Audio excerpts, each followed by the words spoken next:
Top of the morning to you, laddies. Welcome back to another episode of Content. KHANTEHNT! Hello, greetings, salutations. Today we're talking about Pokemon Sword and Shield, which has been out for a little over a week now, and it's time to give the rundown of how we felt about it. Let's just start. I have now beaten the game and the post-game content. Took me about 38 hours or so. Where are you at, Digi? I just beat the 5th gym before we started this podcast. I saw the cutscene where the gym leader abducts the pink boy, which was probably the best moment in the story so far. One of the first real flutters to life with these characters that I felt. So that'll be an interesting theme. Yeah, I'm having a fun time. The game can feel, perhaps, as with other Pokemon games, at first glance, for first while, it kind of feels vapid, empty. Yes. I don't like any of these people. But then some things do happen that's like, oh, you know, I kind of do like that this character actually had like a little bit of an arc and whatnot. But we'll get into all of these things. So where should we begin?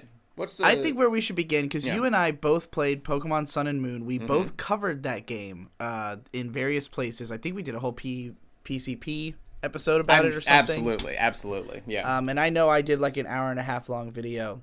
So, we talked about it a lot, and one of our huge complaints about that game is how fucking long it takes to get going. Yeah. And this is what prevented me from ever playing Ultra Sun and Ultra Moon, because I have it. Me and May both got copies, but the fact that they didn't make it so you could skip all the dialogue and cutscenes, and that the first 3 hours of the game is non-stop hand-holding through an endless deluge of cutscenes, and it was it was really annoying. And even though I eventually did like the story in that game, it was just the pacing of it was so wonky across the whole game. This game, the very best thing I can say about its story is that it is paced so much better, where you're given it in bits and pieces along your journey. You enter town, you get a short cutscene introduced to some new characters.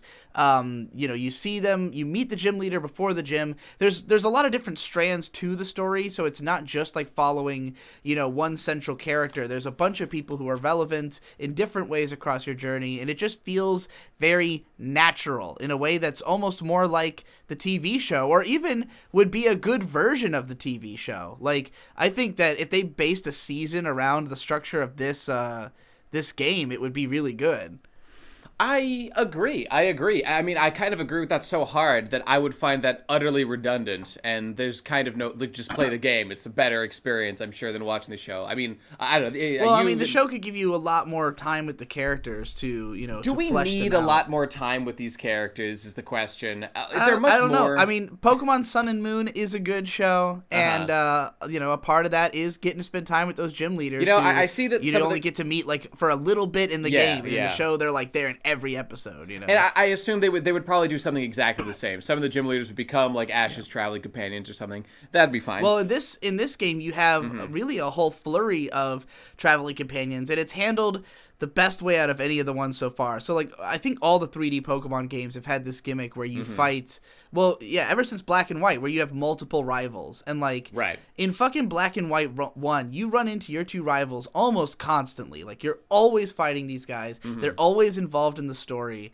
You meet them a lot. In X and Y, you had, one central friend who you just fought with, and then, five other friends who just were around sometimes. I don't think you, ever battled with them.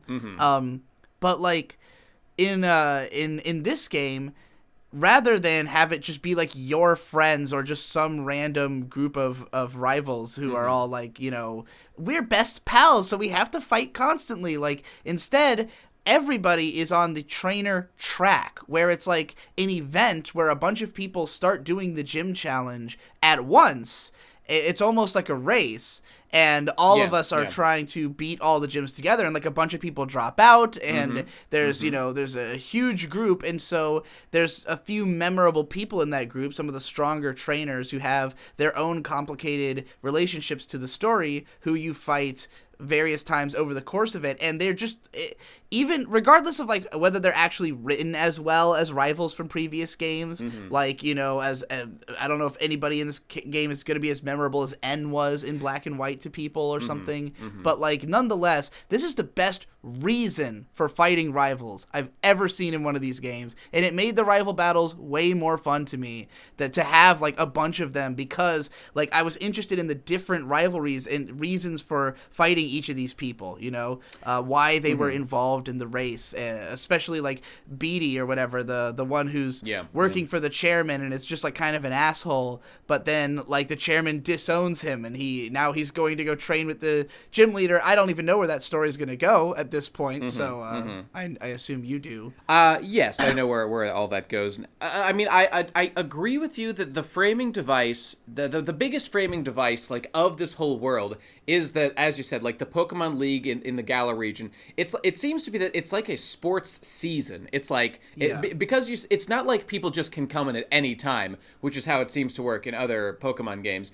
It's that there's a start point, you get an endorsement, and you're like, okay, you get to join like this crop of challengers going along and challenging the champion at the end if you beat all the gym leaders and whatnot, and people dropping out and whatnot. So, you know, in that sense, it's true. Now, you still, like, you don't need to, like, story-wise, there's no significance to fighting any of your rivals along that route, other than the usual, like, let's see how strong we've gotten since we last met. And that's fine. It is a Pokemon game. The fact that people battle is quintessential, and they want to compare their strengths and weaknesses and stuff, and all that was just fine. But the Pokemon games have all been very linear. This one was as well. There's just a linear path you follow through. There's a couple of loops. That doesn't matter. All of that was fine and dandy. But the framing device of the sports stadium, the fact that you fight your gym battles in stadiums, there are crowds watching you as you do it. Like the ultimate and the ultimate guy you're trying to get to, Leon, who's the champion, who's the brother of your childhood friend Hop. So you know him from the very start, and he's the one who endorses you.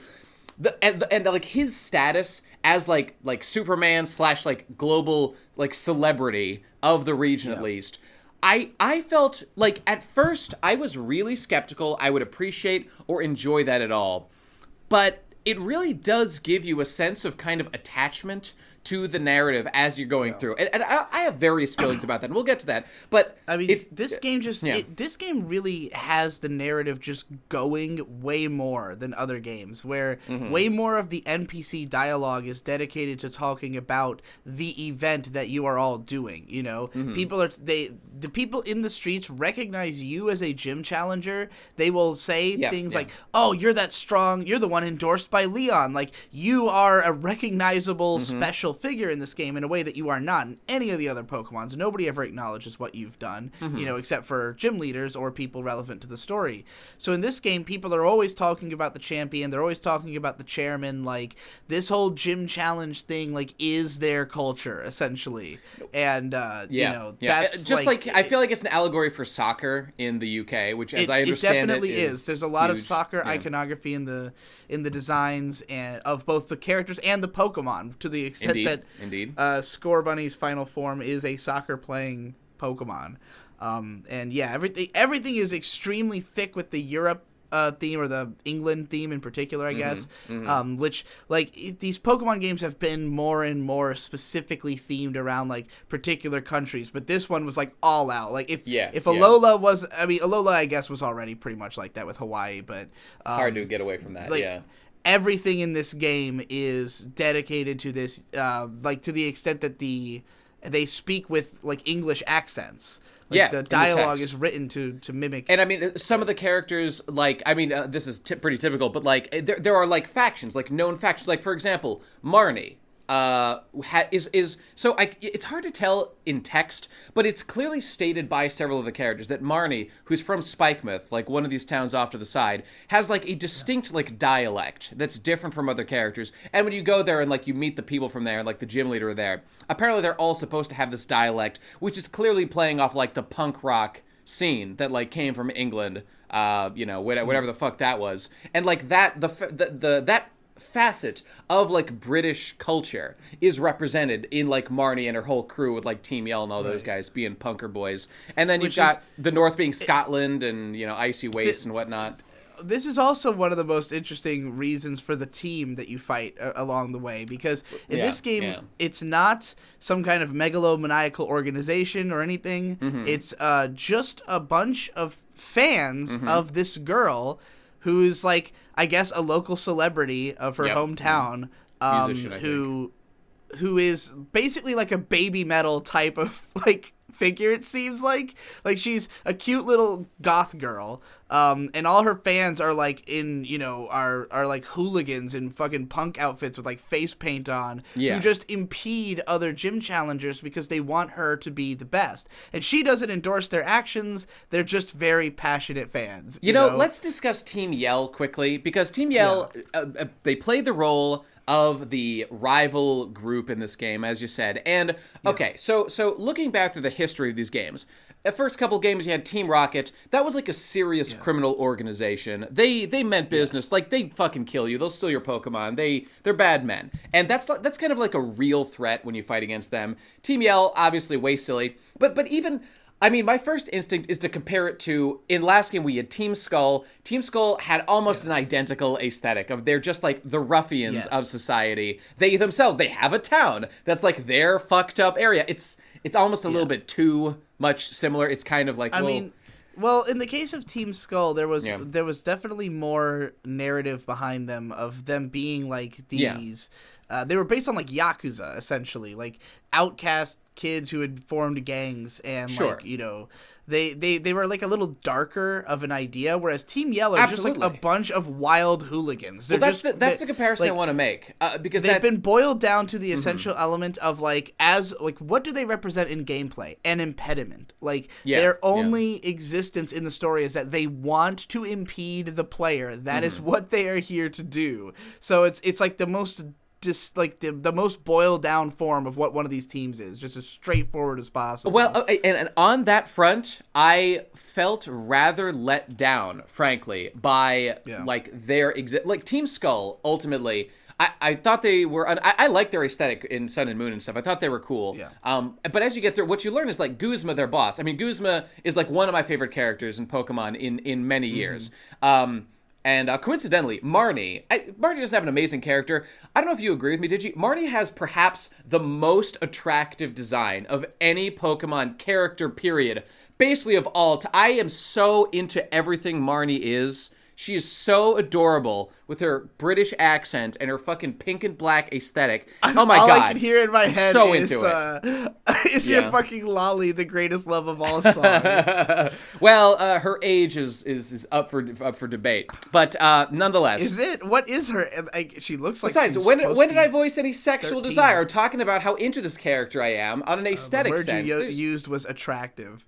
So that doesn't necessarily apply sexual. Okay, doesn't matter. Whatever. Point is, I love Marnie, and I was way into seeing her. And I don't know if you've seen it, did you? You have to see, like, when you in the post game, when you beat some enemies again, you get like a rare version of their trainer card that you get at the beginning. Marnie's rare trainer card is extremely sexually provocative, and it's. I mean, I got to show this to you later. You will. You'll be blown away. Let's use it as the thumbnail. That's a great idea. For the thumbnail. No problem. Happy to do so. Okay, but Marnie is a gift to all of us, gentlemen, and I won't have it any other way. Okay, no. But what? Okay, wait. Before what? Can we also talk about that? There's also the hot ass fucking water gym leader though. Like, she's actually hot. Yeah, like, no, I mean that's definitely true. Fuckable one. I can't remember her name. No, the character designs are phenomenal. She's got nothing on Marnie though. Marnie is head and shoulders above the crowd. There's no debate to be had. Marnie is by far the cutest girl in this game. I think Pokemon has reliably had amazing character designs since the beginning. Like, we've always had great-looking gym leaders. We've always had great-looking trainers. There's always been a bunch of hot ones. There's always been a bunch of cute ones. There's always been a bunch of Sugimore's art of like Misty in Red and Blue, like, didn't blow me away back in the day. But I mean, it was good. It was good. It had, you know. I mean, the actual design, like, you know, if you looked at the official illustrations of the characters, you know, they always looked great, enough. You know. But like, I mean, it's a testament to one of the best things about the graphics of these newer games is that we can have these fully realized character models. You know, like I love sprite artwork. in general. And I do think that there are a lot of Pokemon that were, just had more lively animation and were more exciting to look at in some of the better sprite work. Some of my favorite parts of this game are when you catch a new Pokemon and then you get to see what its sprite looks like in your party screen, which it kind of looks better to me. I don't know. I don't go as goo. The interesting thing is that Game Freak has been basically a handheld game developer for many years. Yeah. So now that they ported a Switch, kind of a half console, half handheld. They're really not nearly advanced as many of their contemporaries. Making a big console release or whatever. This is the thing. So this obviously, there's a lot of controversy surrounding this game that we probably should address on some level. Sure. One being, of course, the lack of national dex, the fact that only half of the Pokemon can be caught in the game at present, though there's wide speculation that this will eventually change. It wouldn't surprise me at all. I think they doubled down saying that they've decided this is how they want. Now, they might cave to pressure. I hope they do. But, that seems to be how it is. But, for me personally, I've never bothered transferring Pokemon between my games. I just think it's a pain in the ass. I hate link cables. I keep all the games. I don't need to transfer them to the new game. Granted, sometimes your games die out, especially those old fucking Game Boy ones, but I don't need to have to be able to port every Pokemon to every new game, because I'm not gonna do that realistically. I'm not gonna waste my time porting all that shit every fucking console gen, every 3 years. But some want to. I mean, I understand. Is it worth it? Yeah. And I'm not gonna make excuses for the company for why they didn't do it. If you don't like it, don't buy the game. I mean, I was just shocked. I was just shocked to realize that Scizor, one of the most popular Pokemon, I thought, is just not in the game. That rocked me, and my favorite Pokemon, obviously. There are a fuckload of Pokemon in the game, and you get a lot of them. It's the way this game is structured is very different from any other Pokemon game, which is the biggest thing that we're gonna probably want to talk about here. And it's structured in such a way that is less about catching Pokemon along your journey and more just catching as many fucking Pokemon as humanly possible and building a team right from the start. Always having access to stuff to switch in and out, to always be focused on team building first and foremost, which is I thought it was a great idea to some extent, but it also caused things that I don't like about the game, but that's going to be, the course of this podcast. But as far as amount of Pokemon in the game goes, I do believe this is the most Pokemon that are just in a game. I caught all the Pokemon that were available in Pokemon X and Y. I'm pretty sure it's a similar number to this. So even without filling your national dex, you have access to a fuckload of great Pokemon in this game, and I don't remember really seeing any stinkers from previous gens. There are some new designs I really don't like, but from what I've played through, everything they brought from previous gens is something that I'm excited to play with, I don't know if I totally. I mean, I think for the large part I agree, but they brought fucking Goldeen. Has anyone ever given? It's probably just the Gen 1 thing. There's tons of forgotten Pokemon that obviously weren't brought back, and Goldeen and whatever Seaking are probably there because they're Gen 1ers or whatever.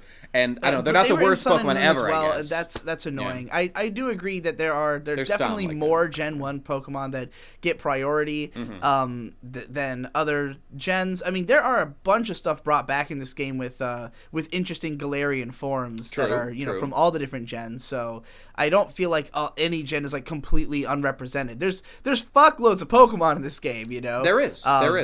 But whereas in Sun and Moon, I remember in the early game, I was really struggling to put together a team of Pokemon that I wanted to have in my party, because I always favor the new Pokemon in any new game. I want to know what they can do. I want to know what they're all about. I want to learn about these Pokemon, see them from different angles, familiarize myself with these guys if I'm supposed to fucking remember all 890 of these goddamn fuckers, right?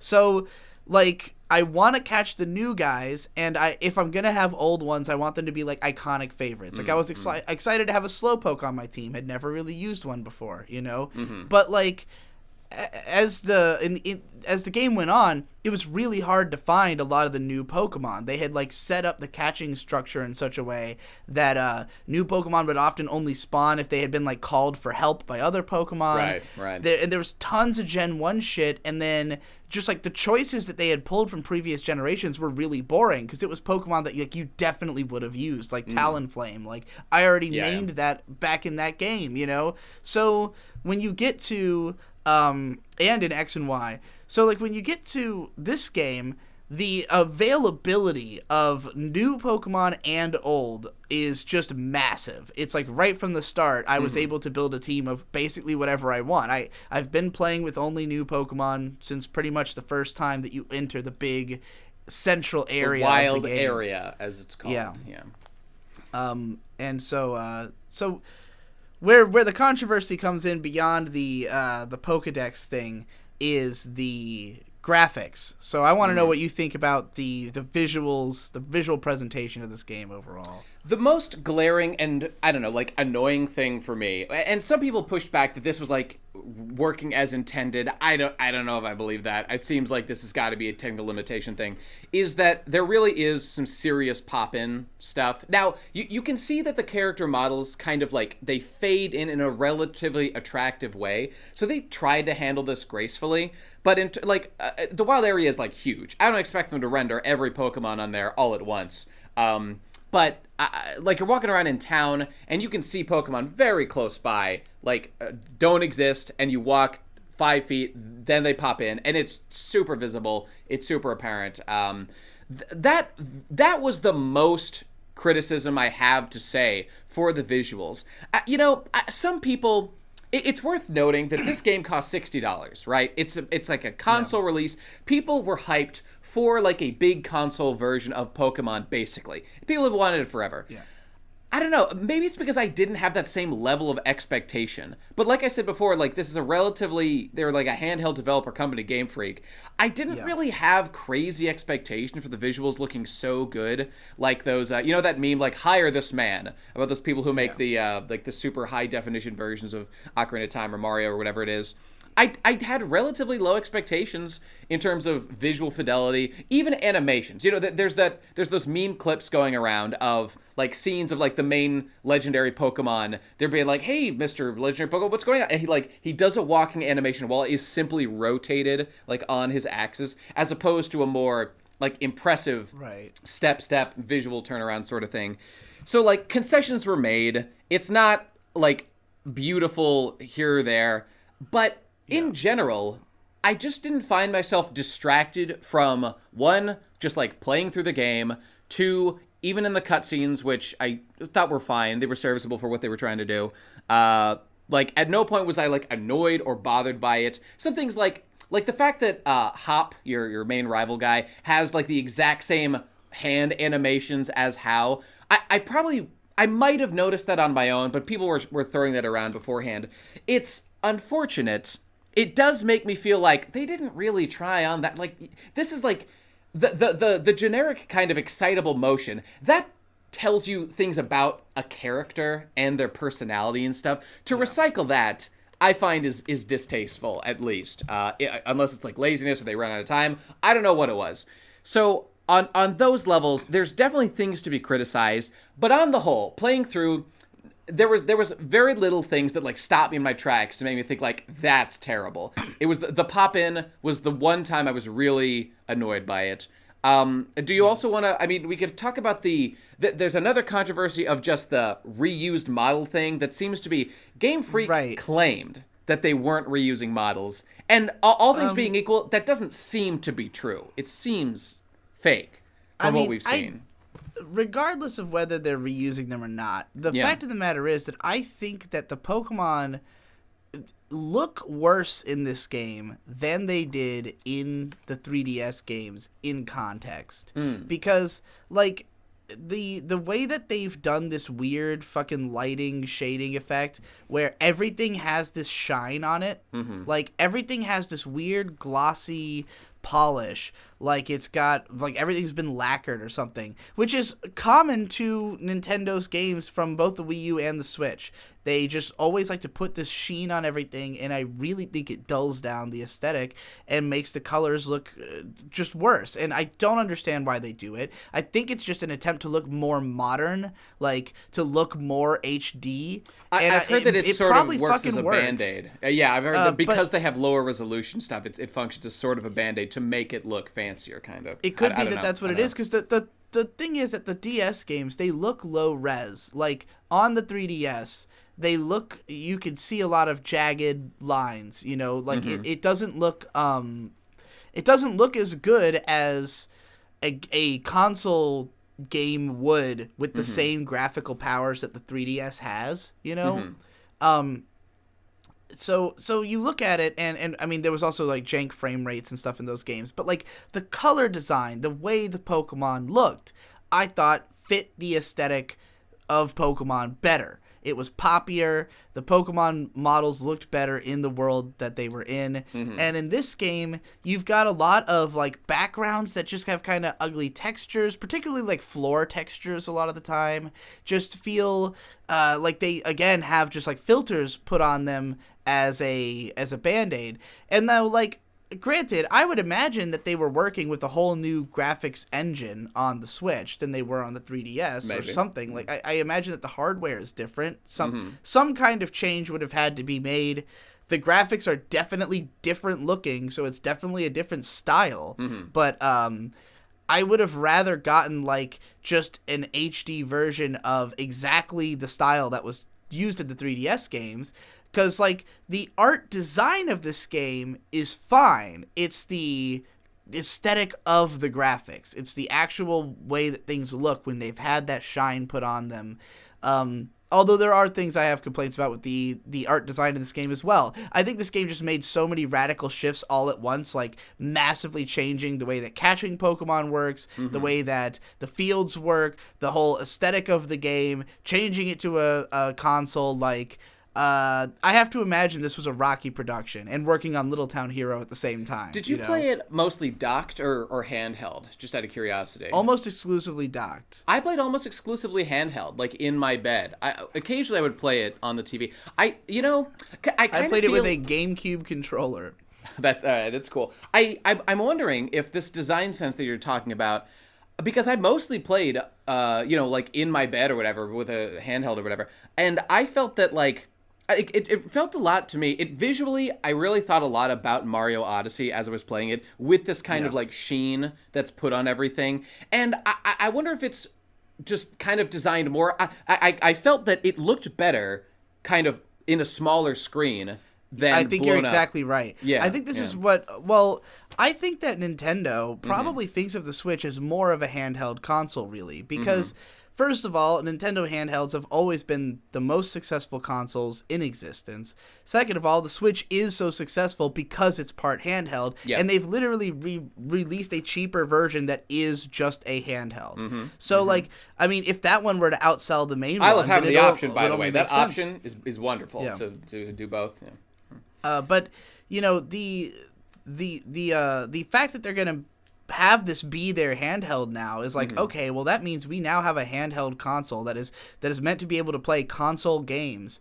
So like it invites these new comparisons that we've never had before, where Pokemon, if you're comparing this to the 3DS games and you're playing it handheld, then you'll probably think, wow, this is the most visually impressive Pokemon game yet. Right. And if you play it docked and you play it as a Nintendo Switch game, you're thinking, this is one of the ugliest Nintendo Switch games I've ever played, you know, because Nintendo Switch is a modern console that modern games are coming out on. So, like, it's an odd dichotomy, and granted, like, I'm somebody who plays old games, and I think that a lot of older games look better than a lot of newer games, and I think that that this game's problems they have nothing to do with the graphical fidelity. It's the fact that the shortcuts they've taken to make it look more HD look bad. You know, I thought the 3DS games looked better, regardless of how how HD they were. I just thought they looked better because I thought that the colors popped better with that aesthetic,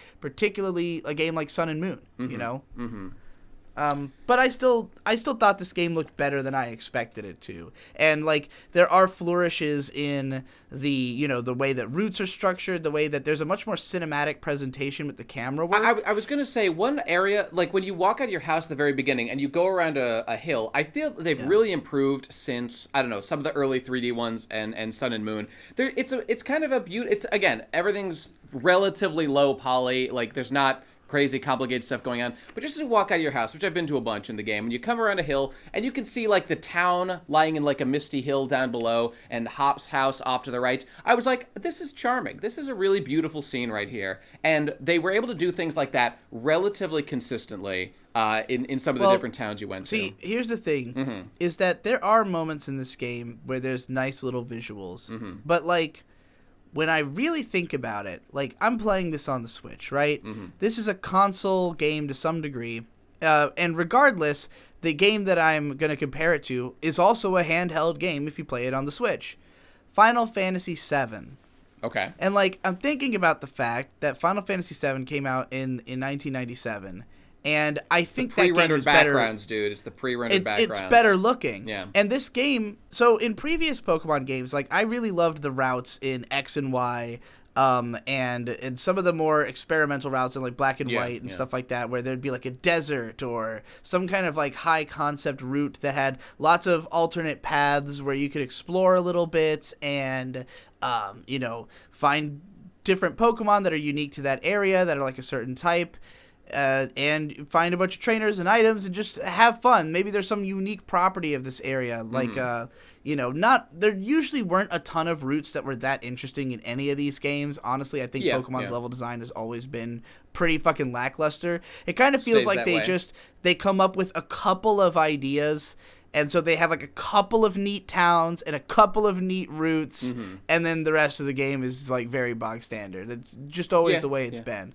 But like, nonetheless, those more adventurous routes were, to me, the parts of the game that are the most memorable, the parts that make you feel like you're on a journey, really.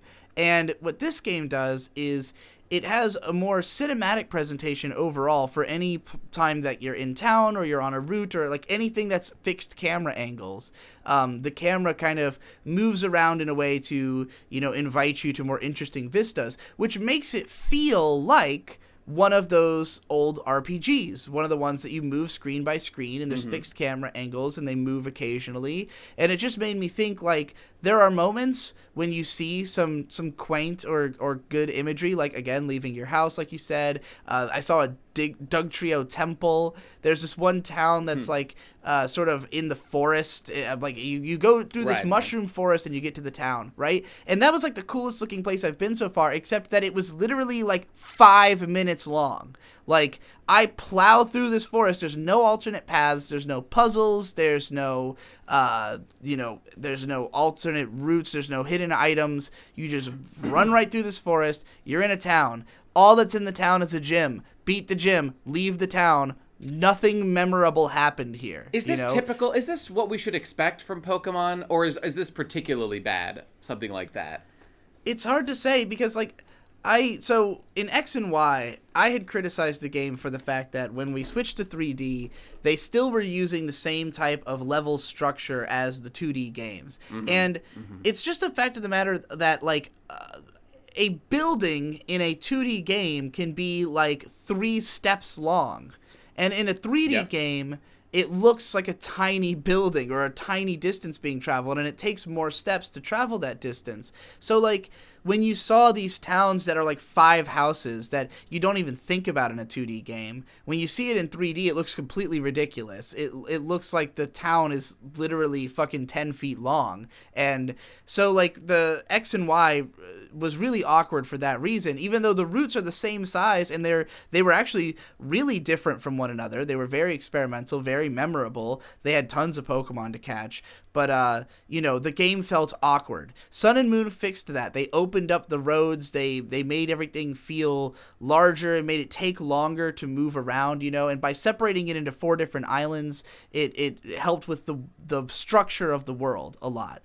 This game is also structured around its world. It's structured in this way where it's basically these looping sections where you go around in circles and then you, like, take you go up to the next section of map, basically. So it's like a south to north ascent across this very tall map that you do in like west to east circles, basically.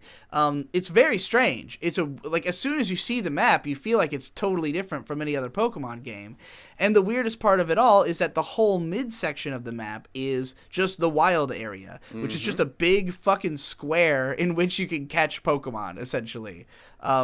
So, like, basically the game is you either stick to playing the route, and you could fly anywhere, anytime from, like, the very beginning. So, you either just continue on the story, or you go fuck around in the wild area and do Gigantamax battles and catch anything, basically, and raise up watts to buy stuff with that, and, like...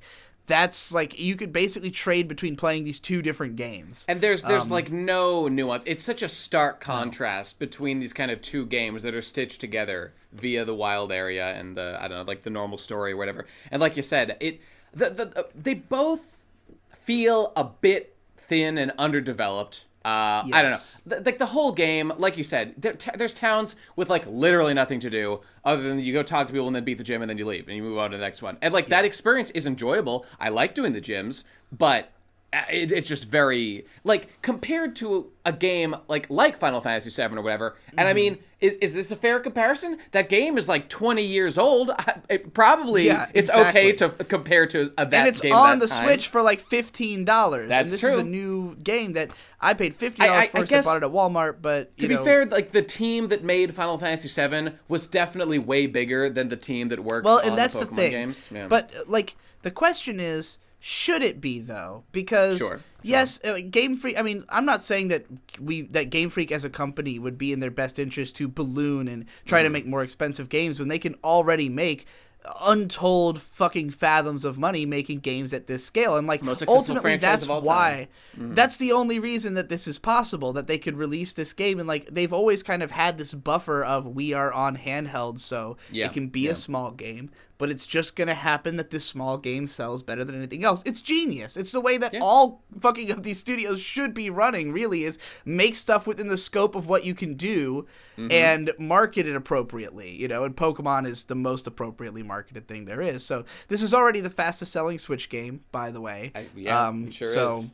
You know, it's no surprise to me. I didn't expect anybody who was trying to boycott it for this or that reason to have much of an effect. I didn't expect, you know, especially when review scores came in and they were all positive. So I don't trust the fucking review scores at all. I mean, the user score notably was like a 3.0, which I mean, from my experience, I would rate this way higher. It came out, and like I really think that most of the audience score was just people who rated being mad before it was out. Controversy. They were just mad at the trailers, and they were like, "Fuck Game Freak." And like, I I don't understand the mentality of being like, fuck Game Freak. Always blame the publishers in the end, because they're responsible for everything. Well, I don't, maybe it's true the publishers part of the statement. Like, the one thing I'm actually, like, Game Freak made a decision. This is the time we've decided we're going to cut half the Pokemon. I don't like that. I understand that as a business practice. The only thing I was actually ever... I mean, I wouldn't say I was mad. I enjoyed that. Maybe I was a little mad. I don't know, whatever. Scissors Gone, my favorite Pokemon, whatever. The thing that was actually an issue in this front was if Game Freak or one of their subsidiaries, or whoever the fuck, the Pokemon company, I don't know, said, we are not reusing models. But then they are, and so they're just lying. I mean, that I take exception with, and would have like. I mean, it could be that they consider that they modified the models in some way, and that means that I just wish they would clarify. I don't know. To be fair, I didn't read that quote. I don't know what it's from. I don't know the context. So this is kind of why I'm willing to kind of give them the benefit of the doubt, because like. It seems like, again, is this translated from Japanese to English? I mean, is there some loss of information happening here? Like, I don't know. The bottom line, as I see it, is that, like, if they're reusing models, if they're, cutting corners or whatever, like, if they can't include all the Pokemon, why? Because obviously these are not the decisions they would choose to make. Is it that they don't have enough time because they have to get one of these games out every 3 years, and this one's a larger in scale project, especially while they're making changes to the formula, and they're trying to do other games at the same time that maybe were already planned to be in development, but you know something got muddied along the way? Is it that they don't have the personnel or the money? Like, ultimately, if they can't afford to make the best possible game, the publisher could have pushed back the date, or they could have added staff to the project. They're the ones ultimately responsible for it. So, like, you know, you could blame Game Freak for creative decisions possibly, but, like, I don't know why they couldn't make the game look the best it could. I just wonder, like, will I get the better game? Like, I'm more or less satisfied with this purchase of this game for reasons that I'll get into, because, like, I do have complaints, but I also have a lot of things that I like about it, and I think the changes it's made to Pokemon are great. We've got being a lot able to of see positives. the Pokemon in the field. That's number great one idea. Best change in the game. The fact you can see them on the field and walk up to them, that is by far the and you biggest can dodge revolution. all of them. Yeah, like, it's as great. long as it's incredible. We've solved so many problems and made so many improvements with that one little change. Incredible. Because the best. The thing is, they never had to force you to get into Pokemon battles. You want to catch Pokemon. You get excited when you see a Pokemon you want to catch on the map, and if you don't want to catch it and you don't think it's worth the experience, you fucking stay away, you know? But, like, you know, I was watching May play out in the big area, and, like, she was just fucking sitting around hunting Metapods for a while. Like, they drop the most experience, gotta hunt the Metapods. Stay away from the Growlithe, they're too strong and they fucking bully your ass. So I was just like, yeah, you know, this is the interesting, fun metagame that you immediately develop just by making the Pokemon apparent on the field. Great idea. Probably should have been done a long time ago. Pokemon Let's Go introduced the concept, and catching in that game was retarded. So this one is back to normal on that front. Yeah, and, like, just the fact that, again, you can build a team immediately in this game. Like, it when you get to the open area, Hop literally says, like, let's build the perfect team. Yeah. You know? So it's like, that's what this game's trying to tell you, and you actually have to do that because, and this is the other great structural element of the game, every other Pokemon game has been a joke and a fucking cakewalk when it comes to difficulty because of the fact that they just give you the Pokemon you need right before you need them. You're on your way to Brock's gym, you get a bunch of grass Pokemon, and you have, you know, a good starter. You blow them away.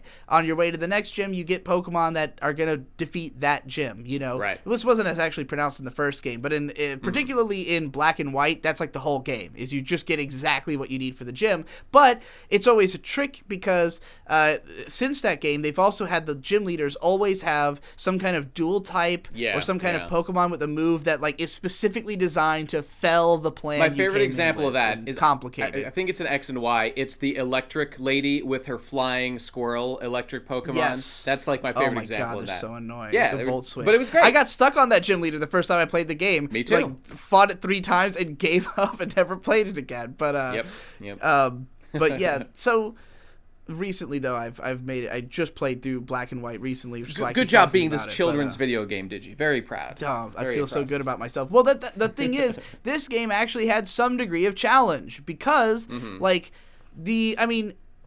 in other games, if you were to, like, just continually use your starter, you'll always just, like, win automatically. Like, if you beef him up, they always have, like, a heightened experience rate. They have great moves.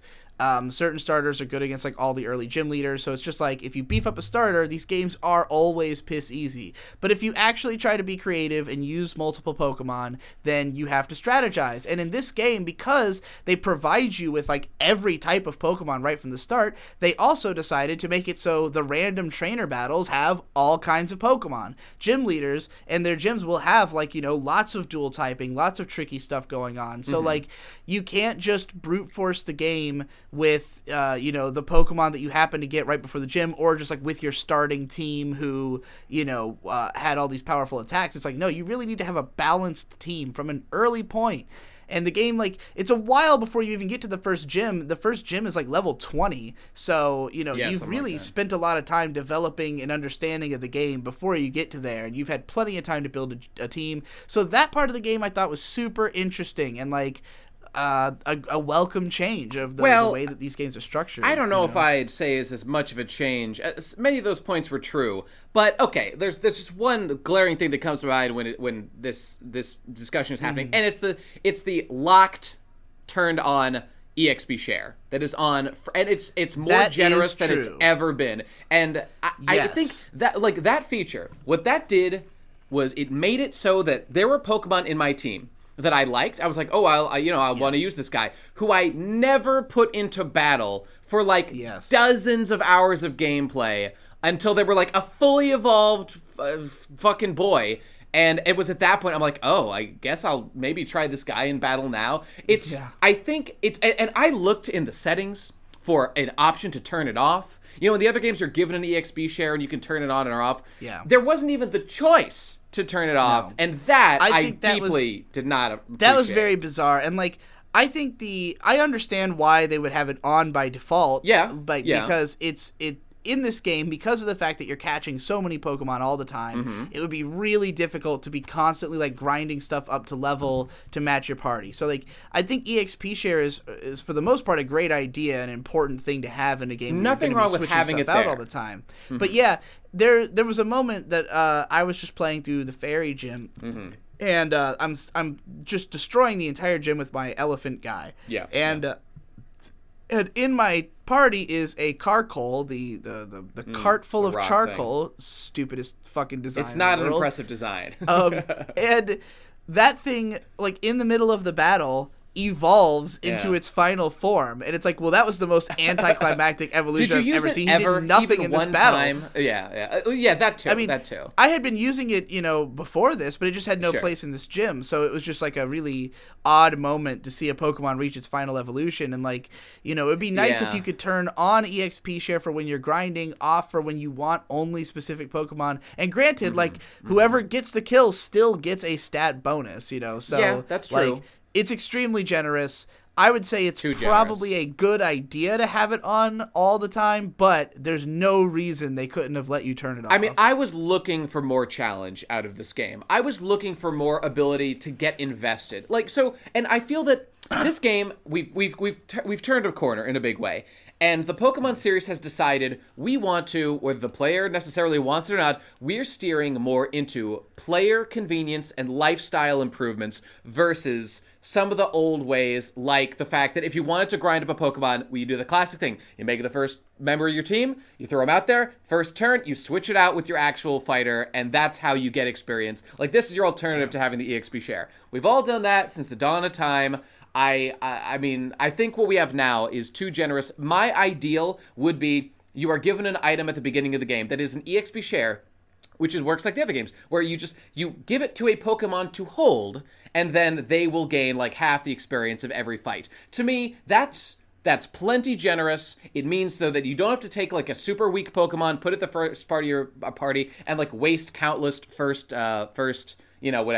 attacks of a battle, first rounds of a battle or whatever. You can just get straight to the grinding. And you keep that investment in the Pokemon by having to like do things to it. You have to go out of your way. Yeah. Give it that item. You have to do a thing to that Pokemon, and to remove some attachment. And it's the same thing that we've like lost like HMs. We all know there were a lot of downsides to having HM slaves and whatnot, but it gave you a reason to use Pokemon. I'm riding my Pokemon that I own. Would I surf, using surf on the ocean or whatever, or use dig to escape with my fucking Doug Trio. I feel attachment. But now, HMs are all gone. The only HM is Fly, and that's outsourced to this taxi service. So there's a loss of attachment. It's definitely hugely lame that they cut out the idea that your Pokemon does things for you to interact with the world. Because that was a great idea from the original. Yeah, and it seemed like they were always leaning more in on that. I mean, last game they already removed it. Yeah, my brother Ben Saint had a great idea that I always thought was the right solution for this. Or actually, you know what? I forget which was his, but there's a couple solutions to this that I would go for. How about some Pokemon, like in the Orange Islands with the Pokemon League from the show, they catch a Lapras because Lapras is a really convenient Pokemon to sail between islands. So what about this idea of some Pokemon are just inborn with like an ability to perform some of these HM type actions? It doesn't take up a user slot, but if you go and catch a Lapras, that's a Pokemon who can now surf. Like, if you have a Goldeen, maybe that doesn't even have that ability. But Lapras can have, like, there's solutions like that. Or maybe every Pokemon has an HM move slot that's specifically for some, like, HM ability. Something along these lines. Surely there's a middle ground, as opposed to what we've got now, that I think is too impersonal with these like nameless, faceless birds that fly us around. They don't even get a cutscene where the bird swoops down and picks you up. No. You're literally just teleported. I mean, I was shocked by that, but right? I think I think that a lot of this comes down to that the intention of this game really is for you to travel back and forth between the big area and the main game. Yeah, because the main game is very straightforward and short. Again, like I don't know if there are any, but I'm 5 gyms in. I haven't seen a cave. Is there caves in this game ever? There are 2 mines. I think on the second like roundabout thing that you are maybe heading to soon. I'm not totally sure, but there. I mean, the first mine was nothing. It was not even a cave. There are caves. There are caves in the second round. I think you haven't. I think your next gym you have to get through a cave in order to get to, if I remember correctly. So you may see that, and what fun that'll be. I'm just thinking about how like. You know, you played through the early games, and the pacing is very much controlled by the caves or other just like, you know, sections that are, again, like more interesting routes that have some kind of gimmick that takes you a little bit longer to make it through. And I appreciate that maybe this is something that's more difficult now that we don't have random battles to have something that like basically just funnels you through an endless series of random battles. Like if you can just run through the cave, where's the challenge in the cave, you know? But the challenge of the cave has always been that it's this long survival gauntlet. Well, now, basically, because you can choose not to fight any wild Pokemon, every route is basically just a gauntlet of trainers. And I don't even necessarily mind that, but it's like, if we were going to have it be that way, there's more structural change that could be done to the game to make it so like there's an even more of a delineation of like exploration areas and non-exploration areas. I mean, when I say even more of a delineation, I don't mean the way that it is in this game where it's literally just one or the other. Right. But like maybe sections that are exploration and then sections that are trainer battle focused and, you know, over the course of the game, because this game really feels like this weird patchwork Frankenstein monster of going back and forth between these 2 wholly different types of gameplay experience. And like if you just plow through the story, you know, basically my methodology so far has been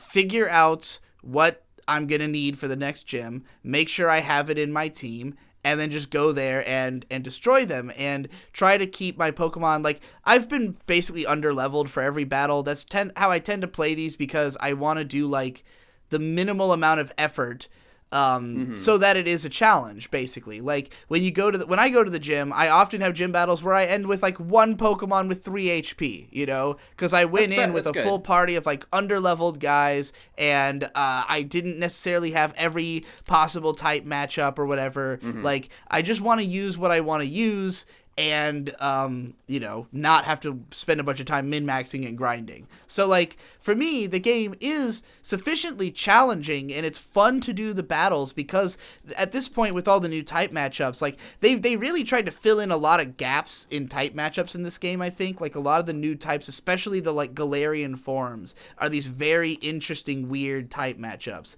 that, you know, combat lots of things that you're used to from previous games. So, like, there are some moments where it could really trip you up and you won't know what to do in a new situation.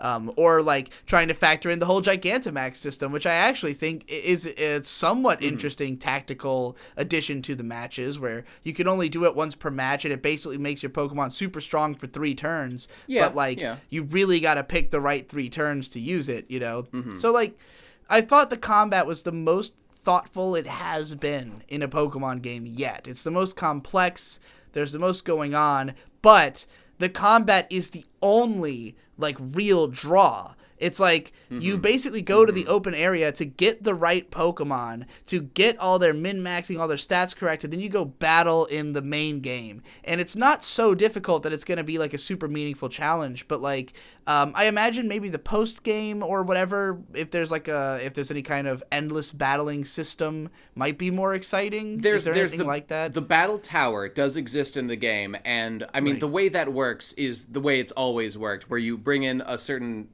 team or whatever, and like it flattens the levels, so it's more about like your strategy going in and whatnot. So I mean, you can do that endlessly at the end if you want to grind for like all the TMs that they have for sale. There's like a little bit of a narrative in the battle tower that made me play through and get to the top level. But so if people enjoy that, that's there if they want to do that. Yeah. But on the subject of the wild area, I was just gonna say that I felt like it was very Breath of the Wild inspired. But the thing is, you can't make Pokemon into Breath of the Wild. So the only thing they were left with was a big middle of the map that's Breath of the Wild, and the outside is just your basic Pokemon game. And there's just no way to. The game just feels way too fenced off. I mean, like the wild area is literally a box. Like it is boxed in. It's very flat. There's not like interesting terrain. You can pretty much see the whole thing from any part of it. And like the delineations between like little areas of it are not even that clear a lot of the time. Like that's true. Sometimes it's like, oh, over here there's level 27 Pokemon, and over there there's level 15, and there's nothing to visually differentiate these two patches of grass. I didn't spend a ton of time in the wild area. I kind of wanted to do more, but once I beat a Pokemon game, I kind of lose my drive to go and like catch every single. I might go do that. I don't know, to catch all the new ones at least. I don't know. There's a couple Pokemon I want, but. Like, what I noticed, actually, is I was looking through my Pokedex, and I was looking at, like, kind of the higher, like, the pseudo-legendaries, and, like, I don't know, the more notable Pokemon, and I noticed that many of those were all native, like, to one specific location in the whole game, and I noticed it was this upper left corner of the wild area, and I was like, oh, what's going on in this one little area? It seems like all the really cool Pokemon are here, and then I looked into it, and I think it was called, like, that area is called, like, the Lake of Rage or the Lake of Outrage or something. And when you go there, like, as soon as you, like, get your water bike and you cruise onto there, like, all the Pokemon are instantly, like, level 60. So that's endgame levels, basically. And, like, the pseudo-legendary dragon guy can only be found there. I don't know, there was just, like, a bunch of the top-level Pokemon could only be found in this one area. And I went and looked around it, and it's still... Actually, one subject to that, I was going to say that it still visually doesn't look very distinct from any other region. Right. And so I like, you just have to go there. It'll tell you up above, like, you are now in the Lake of Rage or whatever. Okay, great. But the way you catch certain Pokemon in the wild area seems to be, like, for example, I wanted, what's it called? The Dragapult. Like I was saying, the pseudo-legendary, that is a ghost dragon, which is one of my favorite Pokemon like ever. I think it's a B12 bomber, basically. It's so fucking cool. It shoots like the baby form of its evolutionary line, like as missiles. I fucking love that thing. And that thing only exists, or like its first form only exists in this one area in the Lake of Outrage or whatever. But I went there and looked around to try to find it. Couldn't find it. But then I noticed it seems that like it only shows up at certain weather patterns in that area. And I was wondering, I maybe someone has an answer for this, but like, it can't be that you're just expected to just hang out there until the weather changes, and it happens to be a random time when the weather has changed to the appropriate weather for you to catch that particular Pokemon there. I mean, I don't even know if that's necessarily what's expected of you to do, or if there's some way to control it, or if I'm just reading it wrong, but... I mean, I know the weather changes everywhere in the wild area, like, pretty frequently, so there's tons of Pokemon you can only catch in certain weather. I mean, I hung out there for a while and didn't see the weather change from, like, just generically cloudy. It might just be that it has to be when you come back, like, that it's only certain times of day or something like that. Because there's definitely stuff that's, like, tied into real-world time in this game in a way that can be tricky, because I didn't get that. I had...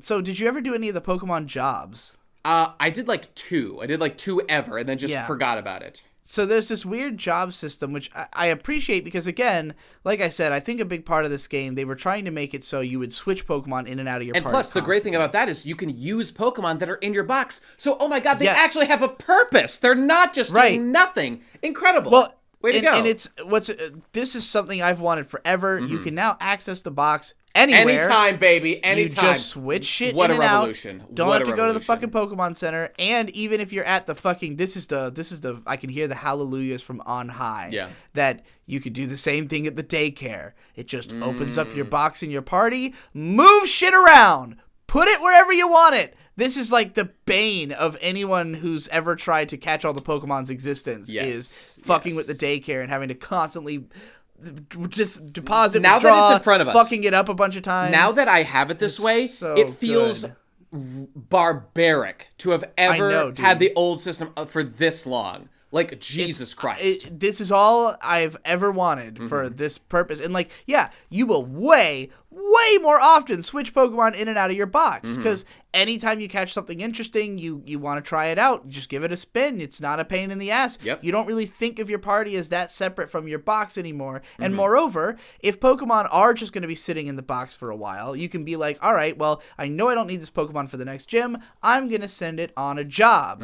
And the jobs will just let your Pokemon go do some shit. They leave your box for a while, and then they come back with experience points and, they've completed the job. I think they make money, too, for you, probably.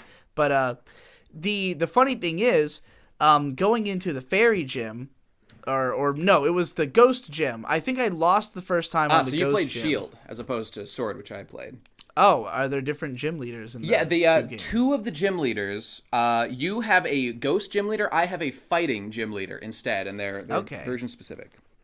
Interesting. Okay, well, yeah, I have the ghost gym leader, and I lost the first time. Oh, dude, you want a small spoiler about the other one? It's sure. not a big thing. It's that the other one that's different is I went to this ice town, and you'll get there pretty soon. And I was like, okay, obviously an ice gym leader. I walk in, and it's a rock gym, and I'm like, what? That's weird. But that's because that town is also the ice gym in Shield, and in Sword you get a rock guy. And also, small spoiler for everybody. The two folks, it's a female ice gym leader who's like a big MILF, and then a big chunky looking MILF, and then the other guy's a blonde kid. It's actually mother and son. It is her mother and son in that. What do you know about that? All right. Anyway. Yeah. Well, that's all neat. But anyway, so I after losing to the ghost gym, I was like, I need to go get a psychic Pokemon. Like, don't I have anything with psychic attacks? The only thing I had was I don't remember what its actual name is, but I named it New Type Bug, the Hikikomori bug. Do you know what I'm talking about? Like Orbeetle. I had one too. The psychic bug type. Yeah. Yes, he literally withdrew into his shell to like escape from society and became psychic. So he's the autistic bug. Right. And I sent him on a job, and I could not I couldn't use him for the battle because he won't be back for 24 hours. Imagine waiting 24 hours to progress your game. No one's going to do that. Yeah. No one's going to do that. No. So, of course, I had to go in without him, but it was interesting that this was like a tactical thing I had not considered. Like, what if I need these Pokemon in the next day of me playing, You should be able to cancel at any time, at least. That would be nice. Well, I thought it was interesting from a perspective of, like, you don't send your fucking Pokemon on a job if you're going to need them, you know? Like, I suppose so. Only send the ones you're sure you're not going to use because, it's a trade-off. You're getting free experience, basically, from this. So that's true. Not unlike, the daycare where you just pay money. And another thing in this game is that, like, there's a lot to spend your money on and a lot of expensive things available early on. So, you might, like, in my case, I try to keep like a well-stocked amount of potions and stuff, but like I'm trying to spend less on the game portion so that I can spend more money on clothes. Yes, of course. Because the clothes, I don't know if you got into dressing up your character in this game at all. I looked into every town I would go, and I would see, like, do I find anything that makes me look more the way I want to look? If there was, I'd buy it. If not, I'd ignore it. So I probably bought, like, a total of, like, 10 pieces progressing, and then I had kind of my set look for the end of the game, and I was happy with it. Yeah. I played as the guy, by the way, so there probably wasn't that much interesting. I bet the girl had more fun things going on. Yeah, I would say so, probably, just based on you saying that. But, like, ever since X and Y, they've had a pretty fleshed out system of getting clothes. Although I think Sun and Moon had actually toned down the customization. But X and Y, like, I was all about creating, like, specific looks, because there's so many options for clothes of different, like, basically every color, but different, for each different cut that you can get in a different town. So, like, I try to, find all the new things that will apply to this particular look that I'm building until I've perfected it. And then I'll try to perfect, like, a second look. So, like, so far in my game, I've got this red and white look going on. I'm going to put pictures of my trainer and you can send me pictures of yours if you want. Sure, I'll put my trainer card. He's a handsome lad. Yeah, I'm gonna show my trainer card and my trainer herself. And like, if we do another one of these, or if I do any other Pokemon content, I'll show what I did later because I'm gonna, probably for the second half of a game create a different outfit. Sure. But it's the trainer card system I absolutely love. So in this game, you have a trainer card where you basically pose your character, give them a specific facial expression, and take a photo, and that's like your trainer ID. And everybody who you meet throughout the story gives you their trainer ID. In fact, I guess you said there's multiple versions later in the game. That it's post-game content, but yes. Right. And so, like, you get all these fun little, like, postcards of the characters, and then you can create your own and share them with other people, and people online have found ways to make them very lewd. You can, people have found ways to make you suck Leon's dick. I'm sorry, what? Like that. How the fuck does that work?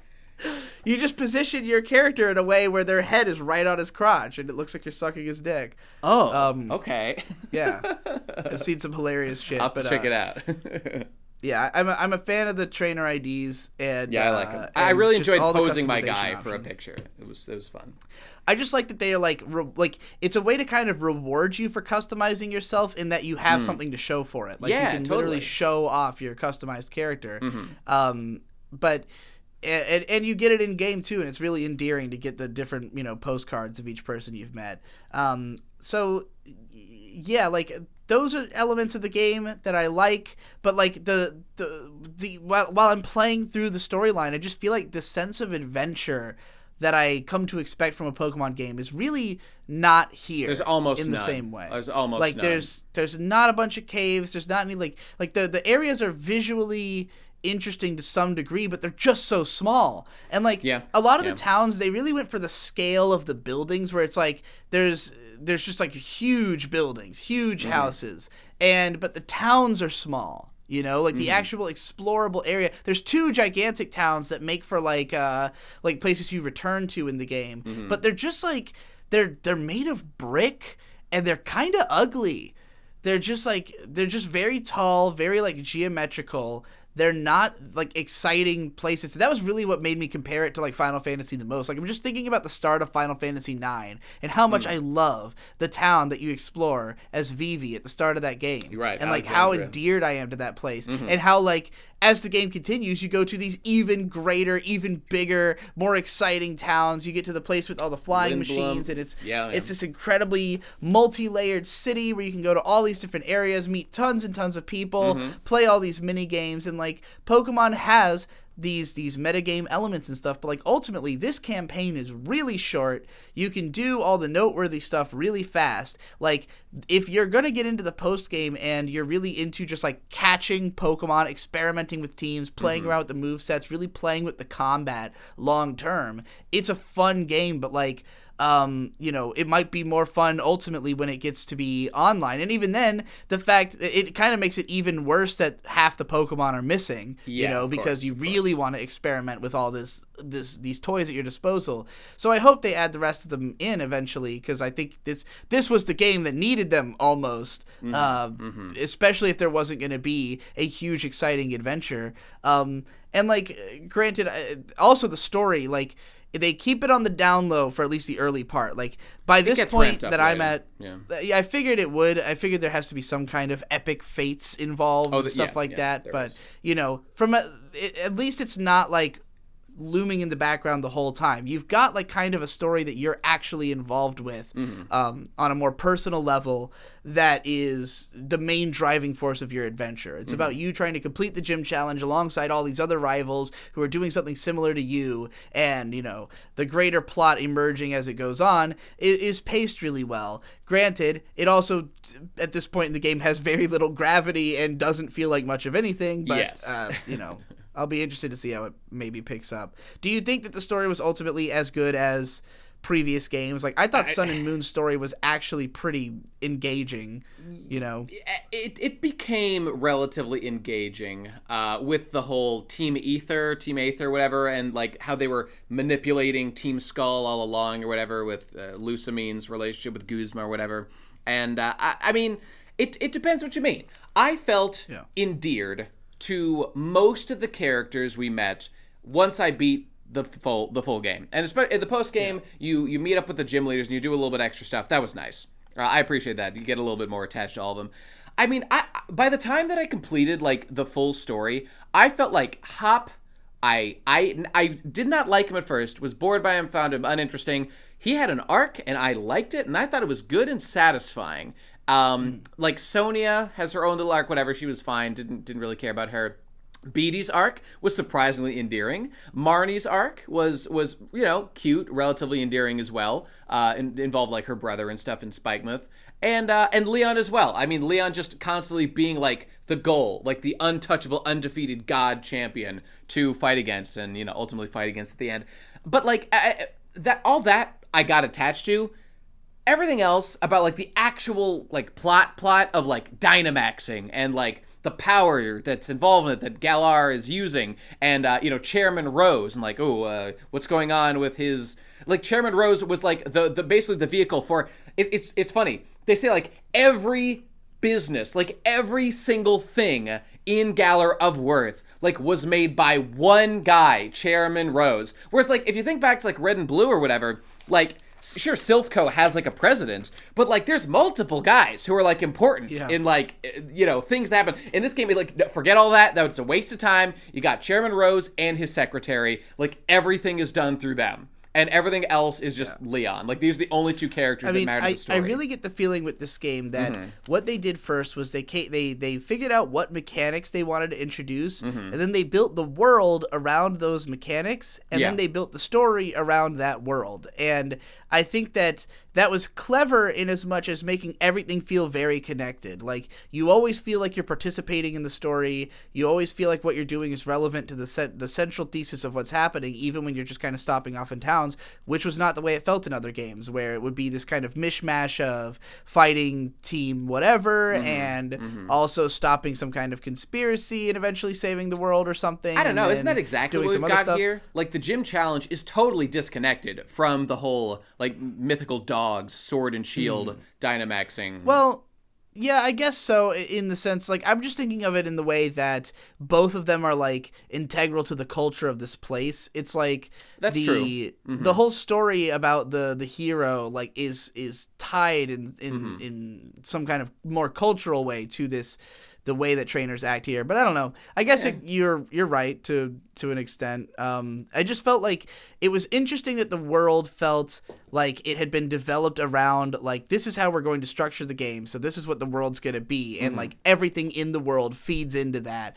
and it doesn't feel as incidental or as like natural as other game worlds. I agree with you. I agree with you, and I like that, but I feel that kind of only applies, like, that doesn't, as we said before, it doesn't really apply to like the big epic story going on, but it absolutely applies to like the Pokemon trainer side, with the stadiums, with the whole narrative you're going through to fight the champion, and that I very much appreciated. But by the way, while we're on the subject of these larger things, my Cunny posting about Marnie before, by the way, she's not actually a lolly, but nonetheless, the point of all that, of bringing up Marnie, like an hour ago when we were talking about that, was just in regards to like Team Yell's relevance to the story, how just like ultimately I'll just say that like their point was so flaccid, just like it's only related to this like one side of the Team Skull was related to Team Aether. That's related to like the larger what do they call them, the Ultra Beast, to Ultra Space and whatnot that was going on in Sun and Moon. Okay, so that's kind of cool. In this game, no. It's only about the Pokemon Challenge. They're just like overexcited fans who are cheering for Marnie because like she's from their hometown, Spikemuth or whatever, and whatever, all that stuff's going on. And it was just like so. It was like the worst team ever, basically. They have so little substance to them. Even though, like, I would be a member of Team Yell because I love Marnie so much, and everyone else is a piece of shit, and they can die. Only Marnie is good. But nonetheless, it was just so... And, like, this is another way, like, you feel that dichotomy that we were just talking about. Like, Team Yell, Pokemon Challenge, I don't know, Leon a little bit. Over here, there's, like, the mythical stuff going on. And it's true that... even in, like, the old games, those things were very much divided between them as well. I don't know. I guess it's same old story. I'm sure. Actually, Pokemon, like, X and Y with N did, like, a better job. Like, they literally, like, they crash into the Elite Four battle at the end with their castle or whatever, and you have to fight N or something. So, I mean, that was... I actually didn't really care for that, but... I don't know. At least an effort was being made, so I can salute it on that front. So I don't know. Some work to be done, I suppose, if they care to change it up. So, is there anything else? Any other like little specifics you want to talk about with this game? Oh, camping. I love camping. I skipped. It was boring. I just skipped it. I never cared enough to do it.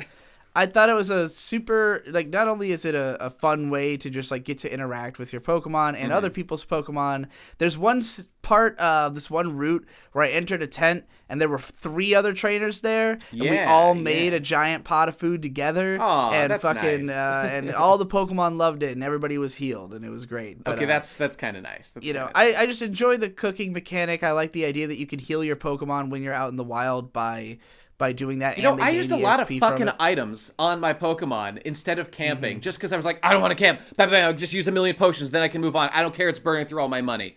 But maybe I probably should have done more camping. You get experience too, so like it. It's probably worth the effort. And there's a really extensive like recipe system where you can cook all this different combinations of shit. Hey, are you aware that you know that one Pokemon that evolves that's like it's like cake batter and then it evolves into like the cake Pokemon? And it evolves. There's like 80 different versions of it or something. And the way you do it is like you equip it with an item, then you have to like spin physically around in the real life as if you're mixing the batter. What a creative idea! What a creative idea! I found out about that spin animation just purely by accident. Did that happen to you? I didn't evolve the Pokemon, but I did just figure out the spin. I still haven't. I haven't tried it yet. I'm gonna do it right now. You just spin your control stick around and it happens, but it's great. But yeah, like there's tons of things that you can kind of upgrade and buy in this game, which again, like I think that because it's so combat focused, and if you were to hang out in the big area and just like grind against monsters, train at the end of the spin, he does the fucking pose of Leon the champion. That's so cool. Yeah. Oh, okay. Sorry. Do lots of Gigantamax battles. Like, if you're playing into the money system and the Watt system and experience, there's a lot of reasons to just keep battling and to like have funds to upgrade your bicycle or fucking buy more clothes, buy the most expensive clothes, fucking do this other shit. I skipped the Rotom Rally. I don't know if you tried any of that. I was just. Like, I did not even attempt it yet. Yeah, but these days I will. But so there's lots of stuff like that I think is good and makes the game more fun, and like it's a weird experience because there's so much stuff that I like, particularly because it's stuff I wanted to see in a Pokemon game, and like I've wanted a Pokemon console RPG from the fucking start. Of course. When Pokemon Stadium was not that, I was hugely upset as a kid. When Pokemon Coliseum was not a traditional Pokemon game, even though it was an RPG. Fucking pissed, There's never been a full-blown Pokemon console RPG. And on the one hand, I kind of feel like I got what I want in the sense that, I kind of felt like that as soon as X and Y came out, or even Black and White. Like, just seeing it in 3D was already, like, a huge mind blow. But, like, seeing it in 3D and on a console, on my big screen, I don't have to break my fucking neck looking down at my 3DS like I do every time I play any other Pokemon game. I fucking can look at the screen. I can play it on a GameCube controller. But the thing is, it does kind of feel like a GameCube game. I agree. It kind of feels like a GameCube RPG, like a custom Robo or something. I expected that, so I don't feel let down. Yeah. Is how I feel about it. But like, it's just there's certain things about it that now that we have it on console and we can look at it and we can look at what they've done and we can say like, oh man, all right, there's a bunch of changes you've made that I really like, but now it's time to change the other stuff. Now it's time to make sure in the next game the world is bigger, feels like more of an adventure, is more cohesive, isn't broken dramatically into 2 different sections, that like we have some caves, maybe some puzzles, maybe some more gameplay elements that are more of the RPG and the storytelling. Like I like what you did with the idea for the story in this game, but like, and I like the pacing of it, but the in-between of all of that feels like nothing. It feels like it's just all these fun premises and good changes, but then what is in between that, which makes up a lot of the core appeal of the games as well, has been stripped away. So a lot of things are better, certain things are worse. I'm excited to have it on console. Give me a better Pokemon RPG.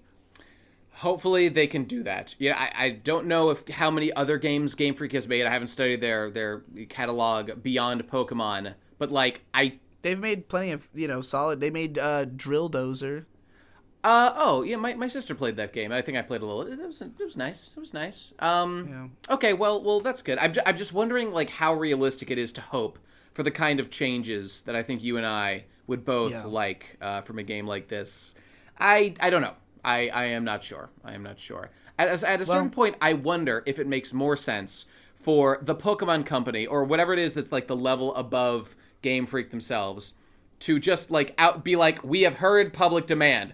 People want a Pokemon game like by way of like Final Fantasy. That's like an epic RPG quest by way of like Mystery Dungeon. That's I don't need it to be epic. I just want that when I go into the town, it looks like there's really a lot of thought put into the art design. You know, like I want the town to be super memorable. And different Pokemon games have had different levels of memorability in certain towns. There are definitely like certain towns I remember way more than other ones throughout the whole series. And like in this game, like the Mushroom Forest town, like that little area, the Mushroom Forest and the town, I thought looked great. But you're only there for 5 fucking minutes. I probably spent a total of less than 10 minutes looking at that town, like my entire playthrough. So, and that, I mean, that town, to make it better, it should have had, like, there should have been, like, quests that involve you going outside. Like, it could be story related. You go do a task. You, like, go, like, find the gym leader in some satisfying way who's, like, off doing something. That's classic Pokemon quest, you know. Get the gym leader back so that you can do the gym.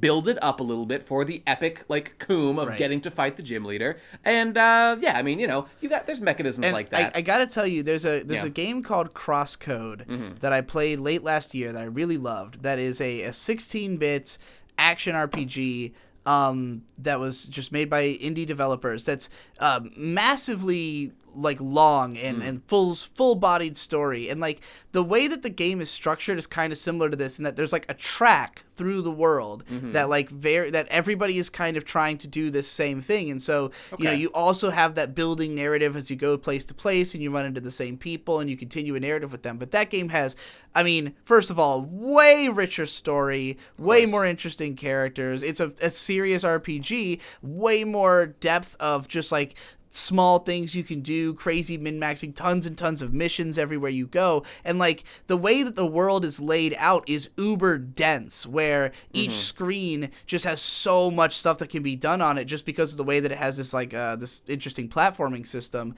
And so like you spend so much time in this world that even though it's not like gigantic, you can run across it in like a comfortable time frame that doesn't make it feel like takes too long to get around. But like because it's so densely packed, it feels super alive and you feel very connected to it and you remember all the areas you've been to and their unique gimmicks. And this game needed more of that. I know that as a 3D game, it is a tougher hill to climb than Crosscode, but that was made by like 5 guys over the course of 7 years.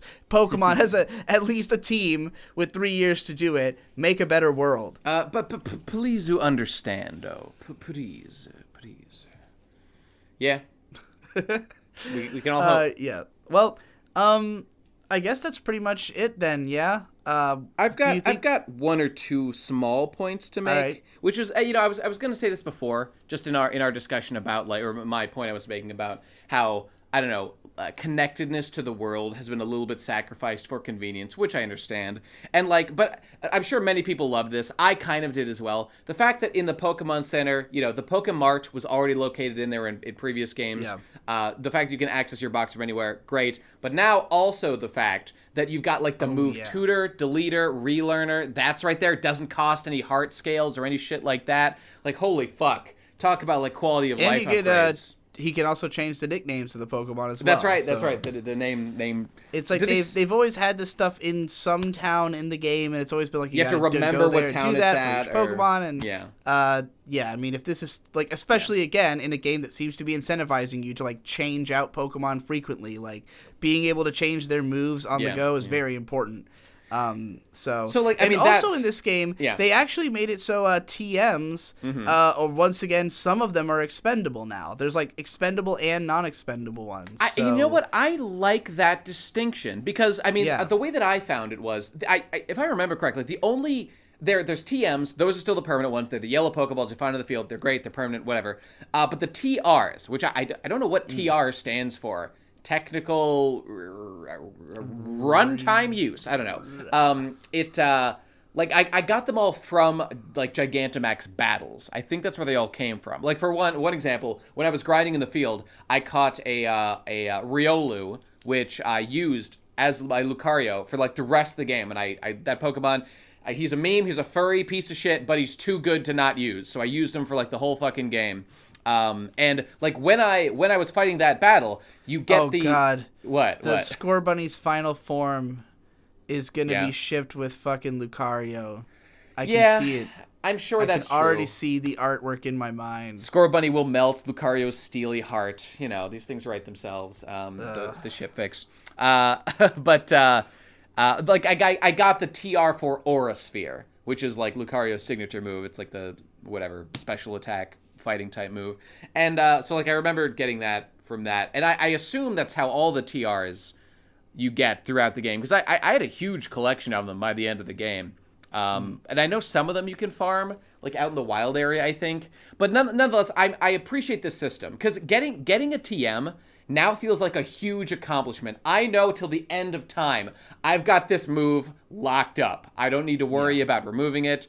And the fact that now in this game, actually the fact that the move tutor, move relearner, move deleter, name changer, whatever, the fact that those are right there in every Pokemon Center really made me comfortable and freed up to like learn new moves, like forget moves, like I'll skip this one. I was not stressed like at all about doing that, which I love. I'll tell you, for me as a player, I've never historically bothered teaching my Pokemon fucking anything. Like, I'd never bothered using TMs because I was always afraid. It's because you're a scrub Digi. Some of us do Nuzlocke professionally here, and so we know a thing or two about Pokemon. It's true, but like in the early games, I was always just afraid of using them and having it be taught to the wrong Pokemon. Right. And then in later games, it was just like I constantly, because the way I usually play these games is I try to catch all the Pokemon, so I'm used to just trading shit out of my party all the fucking time, you know? And like, it would just be such a pain in the ass to be constantly teaching Pokemon new moves unless you have something like this, you know, this system that they have in this game. So it just made me feel way more comfortable teaching moves to my guys, giving them items, knowing that like I could have access to the box at all times, so I could take items off of anybody anytime I fucking want to. Just way less of a hassle to engage with those systems. So, I appreciated that. And I guess I just had one last thing to say before we get to maybe our wrap-up thoughts or whatever. Or maybe two things. One, the music didn't really impress me overall, but I will just say that by the end of the game, there were two tracks that really stuck with me. And one was Hop's, like when you get to the finals or whatever, and you're fighting Hop in like his final form or whatever, the song that played, it's a remix of Hop's like normal song, and it felt like epic and impactful and like the end of Hop's arc, and that song really blew me away. And I was gonna know I didn't say this enough before. Now's the good time to say it.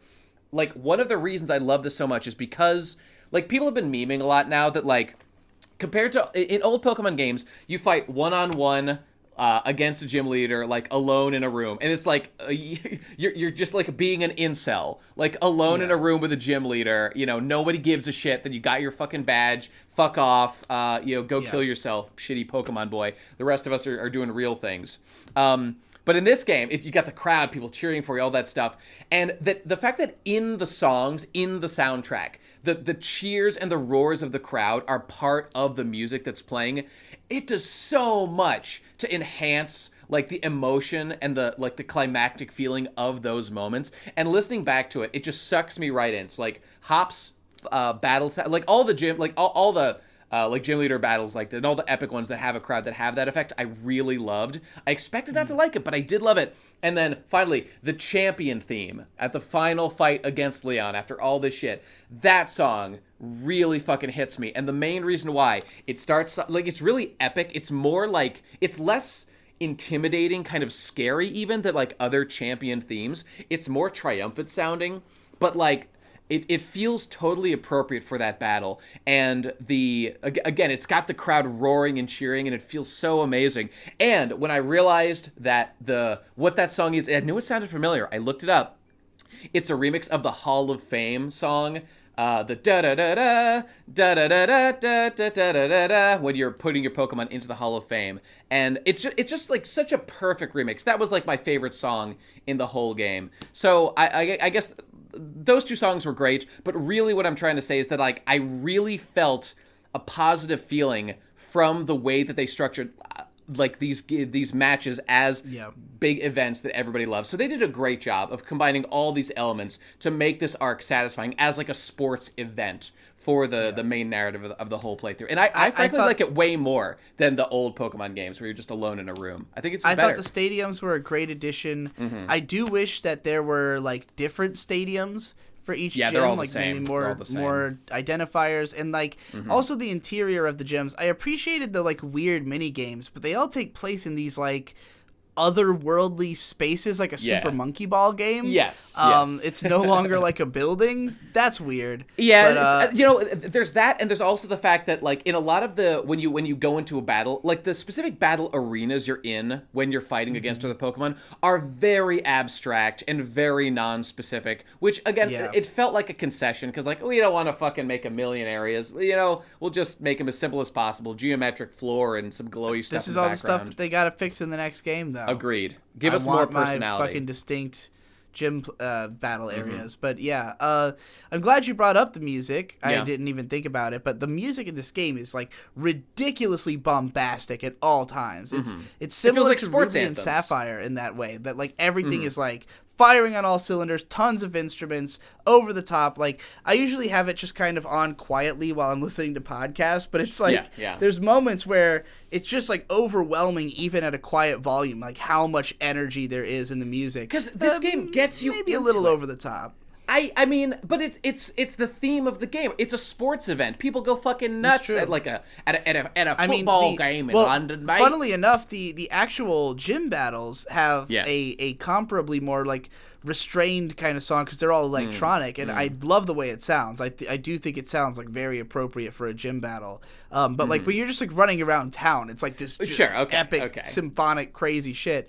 But I thought it was neat. I think the music sounds interesting. It's an interesting combination of instruments and stuff like that. Yeah. I haven't heard any tracks that necessarily like stuck in my head. But those two tracks are Endgame, and they're the only two tracks I remember from the whole game. So that isn't exactly a glowing endorsement of the whole soundtrack. But those two were great. I've listened to them both many times now that I've beaten the game. Yeah. And I mean, the audio-visual presentation of Pokemon has always been a big part of what's made it so iconic, which is also why, like, ultimately it's like the designs of the Pokemon have always been the biggest visual carrying force of the game. And, like, there's a lot of new Pokemon with good designs, a lot of them with kind of shit designs. I rated all of them on my channel in a 3-hour live stream with May. And, ultimately I felt like it was one of the weaker generations of new Pokemon. But there's a lot of interesting gimmicks. Some of them are more fun in-game. Like, even though I think Carkol has the stupidest design ever, when you're in that one cave where they can literally roll on the tracks and, like, attack you, that cool. was magical, like that almost justified the Pokemon, even though it looks so stupid. But that's how we would want a memorable, fun moment. We would want every Pokemon to not just be like an abstract 3D model floating above, whatever route it happens to be on. We'd want to see them like in their element. Like, oh, you want to catch a fucking Pidgey? Go climb a fucking tree up to its nest, motherfucker. And there it is. There are some good implementations of that. There are trees that you shake, and a squirrel will come down and attack you. There's the Stunfisk, which is now a bear trap. So if you step on the little like nose, it'll clamp around you. And that's the new Pokeball equivalent to like trick you into thinking it's like a Voltorb or whatever, which I liked. Right. I thought was cool. So yeah, there's some definitely good use of like everything about the way the Pokemon are done in the overworld. I thought was all done great. The fact that you can whistle to draw them towards you, the fact that like stronger ones will run at you while weaker ones will run away from you, sort of like Tales of Symphonia. Like these are all good ideas. And just generally being able to see the stuff you find on the overworld has always been something people want in all RPGs. It's always praised when it comes up, because ultimately, like, we will choose to fight battles to grind. You don't have to force it. And, like, it's not that I don't appreciate the challenge of, like, a cave or whatever in a traditional RPG, but, like, there are other ways to structure difficulty. Just put like mandatory battles in there, like Chrono Trigger, just like have certain choke points where you have to fight.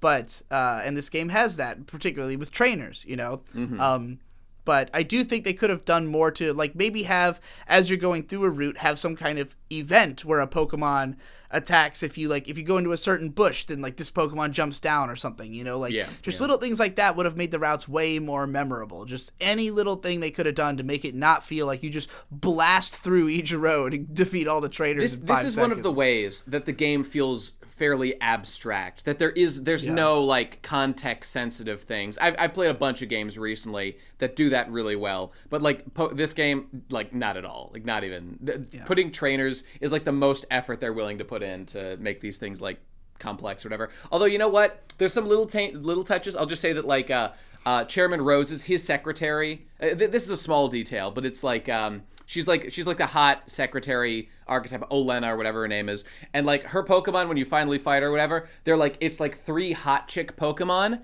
and the last one is like a Garbodor, like literally the trash Pokemon. So it's like a bunch of hot chicks, and they're like this ugly trash. But it's like, ooh, I feel like you're making a statement here. What could this say about this person? Pokemon. It's really interesting. And let me just say, on the subject of Pokemon, you got your whole video saying the Pokemon that you rating them, all of them. That was cool. I watched a bunch of that. I'll just say that for the record, my favorite Pokemon, and I'm wondering, there was one Pokemon who I wanted to see what you thought. I don't know if I saw it, but Dragapult, the Ghost Dragon pseudo-legendary, based as hell. Frostmoth, the new ice bug thing, looks amazing. Absolutely love it. Probably a terrible Pokemon to use. Ice bug, what a horrible typing. Sirfetch'd, the new evolution of Farfetch'd, based, red-pilled, ready to fuck, totally sick. And the other one of note is Phalanx. Do you know what Phalanx is about? Yeah, that weird I know about that. He's a fucking Roman legion. A squad of little bugs, pure fighting type. So fucking sick. I didn't use him at all, but he's so cool, and I absolutely love him. And then Ice-Q, that penguin, is like the worst Pokemon ever conceived. I get it's a climate change statement. That doesn't change the fact it's the worst designed Pokemon. I love the Ghost Corsola that may or may not be like some statement about like coral dying. Awesome. Love the design. Ice-Q is the worst Pokemon ever made. Applin, the new grass dragon thing. It's a fucking apple, also a dragon, kind of terrible, but does evolve, finally, into a big winged dragon, and then a big ol' apple pie is its final form. Yes. Kind of love that, so hard to hate that much. And the last horrible one is that Silicobra. It's just like a fat snake. Oh, the one that just fucking looks like a penis. Shoots sand out as snot. Yeah. Oh, is that what happens? It's this big barrel nose that it can shoot. It's like the most. Out of. It's like the most repulsive looking gross. Pokemon I've seen in a long time. So that's no good. But anyway, that's it. So you want to do? I mean, and I'll say even amongst all these Pokemon that I don't like the designs of, some of them have really fun typing and moves. And Applin, I like. Grass dragon. That's interesting. The one bit of praise that I'll give to the like models of the Pokemon in this game is like there are a lot of unique animations that are like Pokemon specific, particularly for some of the new Pokemon. So like, if you attack with the sheep, the little braided sheep, like if you use tackle, it will roll at the enemies because they roll throughout the game. It's a thing. Like stuff like that I highly enjoyed. Like the Scorbunny has all these like kicking animations, all these soccer-based stuff. They're not all good. Some of them are pretty disappointing. I think that animation is still in a Scorbunny. No, actually there's some that are terrible. Like for instance, Scorbunny actually has headbutt and it kicks. It kicks for headbutt. Yeah. I'm like, okay, if it was kicking for tackle, that's one thing. But if it's just kicking for all normal type moves, it doesn't make any sense for headbutt, which is also a thing that soccer players do. So like, that's true. It was inconsistent, but it was going in the right direction. Like, there's a lot of Pokemon games where there are no unique animations whatsoever, or even really animations whatsoever. So like, this is still a step up in some way. I used I had the water starter guy. I forget what Inteleon, and he's supposed to be like an MI6 agent, and like that's barely communicated at all. He's supposed to he's got like a glider thing, and he shoots water out of his finger like it's like a secret gun or something. Like kind of cool. I like the animation that's used specifically. It looks really good, but like when he uses it for like all his attacks or just like a generic water blast, like I don't know, I'm not overly impressed. Although there was one, I'll just say that the one animation attack animation that was truly spectacular was at the end of the game when you're fighting with like the wolf guy whatever it is with the sword, because I'm playing fucking Pokemon Sword. It has an attack that is like, it's like Gurren Lagann-esque in its like amazing visuals and like the way it finishes with like an epic pose, like in front of a fucking explosion. I mean, it was truly stupendous. That was like the best looking thing in the whole game. But shit, what's it called? What's the fucking attack? Giga Drill Breaker-esque. That's the word I'm looking for. So amazing. So there is definitely some effort there, but like there are such peaks and valleys in many of these things. But that's Pokemon for you. A million Pokemon are made. They can't all be gems, I guess. Sometimes you got to make an ice cue, and we all have to live with that. Well, you know, I don't want to make any conclusive statements about my overall opinion of this game or how it compares to other games till I've played through the rest of it. I don't know if you want to, but like we could do another one of these. I think we should basically leave it up to the audience. Do you think we've covered everything? Okay. Do you want to see us get into post-game? Do you think that, you know, how much time should we spend on Pokemon? Because I don't like, you know, we spend a lot of time playing through Luigi's Mansion 3, and like I wanted us to do a podcast on it just because it was a game we were both playing. Right. But I also want these to come out in a period of relevance. And to have comfortably played Luigi's Mansion to the fullest extent possible would have taken even farther out of its period of relevance, which it arguably was already out of because Pokemon was out. But, you know, so if Pokemon is still relevant to our audience at a later date, then we should cover more. So far, I don't know if our gaming videos will do as well as our anime videos, but we'll find out. We'll have to see. But that's the beauty of content. It could be anything. I mean, we talked a little bit about maybe doing some like musical album reviews. I don't have any plans to do so necessarily, but I don't know. I don't know what the people want to hear. It's just video games are the hardest ones to do, basically, is what I'm trying to say. Like, you know, most for it to be worth the amount of time for us to like play through the whole. Now, granted, we can, you know, we're not playing this purely for the sake of this show, but like I would have played it anyway, so yeah. Right. But in any case, do you want to say any conclusive statements about how you feel about this game? I finished the over. Well, I will say that I feel like I got my money's worth. I don't feel like, to some people, I don't feel like betrayed by this game. If Game Freak did in fact lie about something, that's worthy of concern. If they didn't outright lie about that one thing, that maybe some investigation, there was some confusion there or something. I don't know for sure. If that's the case, like, I don't like that so many Pokemon were cut, but I understand the issue there, that it's unsustainable to forever keep making more Pokemon and handle it. They seem to be a relatively small company. I don't know, whatever. Like, so all that being said, and all the stuff that we talked about during the podcast, I feel like I got my money's worth for a $60 game. I had lots of fun. I rushed through it, and I don't know if I'll play it again, at least anytime soon. Do you have any idea where you would rank it among the Pokemon games? You know, I get a little fuzzy with, like, the most recent ones. Like, I definitely liked it more than Sun and Moon. I definitely did. Okay. Even though I thought the story was kind of, like, weaker and, like, your antagonist enemy was worse. But, like, it's just that, like, the Pokemon League stuff. Like, in that game, like, the Pokemon League stuff was weaker, I thought, and the story was a little bit more interesting. In this game, it was kind of the flip side. But I was really into the Pokemon League stuff, and the stadium was so good. I'm going to be extremely excited to get there then, because like so far my impression is I definitely do not enjoy this as much as I mean, so far I have not enjoyed it as much as any of my favorite Pokemon games, which is really like most of them, but like you know, nonetheless, I'm so in love with some of the changes they've made that, like, it's hard for me to feel negatively about the game. It's like I really like that I get to see it in this form, and I can't wait to see how it could evolve further from here. I think I'm currently a little bit of rosy glasses because, like, I'm still bathing in the glow of just having finished the overworld and, like, done the... Like, this very day, I have just finished up, like, the last of, like, the post-game content. Maybe there's, like, one or two little things left to do. So, like, I'm in the full... like positive mode. Did you feel negatively at all about the length of the game, just the campaign being shorter than average? Well, you know, when I beat the Elite, or it's not the Elite Four, it's like different in this game. But like when I beat that, I felt a little like this game was a little bit shorter than I wanted. But like honestly, the game is honestly not done until you beat the post game. Like there's like a main story thing where you get put up again, where you get the chance to catch the dogs. Like it's only after you beat that you're honestly done with the game. And like once that was done, I felt very satisfied. So you know, it kind of depends. Like is $60 like a lot of money for you to get, you know, like 30 hours or 35 hours out of $50 at Walmart. $50 at Walmart. I mean, if I was not lazy enough to actually go and buy it. I should have done that and saved the $10. Get me a fucking Walmart endorsement. They need it. All right, well, yeah, that's it for this one. Let us know how you felt in the comments and whether we should do another one later down the line. Also, go discuss stuff that we're going to talk about in our KHANTEHNT subreddit. Use the About page to figure out what our schedule is for what we're going to be talking about. We're doing Rick and Morty next, which we're recording tomorrow, episodes 1 through 3. So, by the way, Digi, 4 is on now. The color scheme you've chosen for the subreddit is horrendous.